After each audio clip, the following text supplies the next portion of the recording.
في خبر صلى الله عليه وسلم فرميتي لا تجعلوا بيوتكم مقابر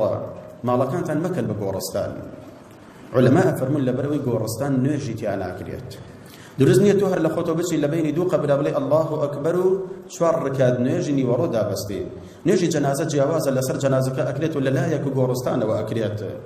أفرمي قبرستان كان نجيتي على عكريت شون كمردو كان بيويستيان بتمن دريجي دنيا وبالرزق وبكارو كاسبين ماوا بەڵام ماڵەکانتان مەکەن بە قەبرستان واتە نوێژە سونەتەکانی زۆر تێدا بکەن هەرچەندە پێت ئەکرێت لە ماڵەوە ئەگەر مزگەوتەکە نزیک بوو نوێژە سونەتەکانی پێش نوێژە فەرزەکانیش لە ماڵەوە بکەی ئینجا بێ بۆ مزگەوت خێر و پاداشتی زیاترە چونکە پێغەمبەری فەرموو صلی الله عليه وسلم هەر موسڵمانێک دوو ڕۆکاتە نوێژی سونەت لە ماڵی خۆی یان لە دەرەوەی مزگەوتەکە کە چاوی خەڵکی لەسەر نییە دوورترە تووشی ڕیا نابێت خی پەروەردگار خێر و پاداشتی 25 نوێژی بۆ ئەنووسێت فەرزەکان لە مزگەوتە 25 و 27 سونەتەکان 25 نوێژە ئەگەر لە ماڵی خۆیان بیکەن دابەزینی ئەم بەرەکەتەی خی پەروەردگار بەهۆی نوێژە سونەتەکانەوە لە ماڵەوە زۆر بەمان بێ ئاگین لێی نایکەین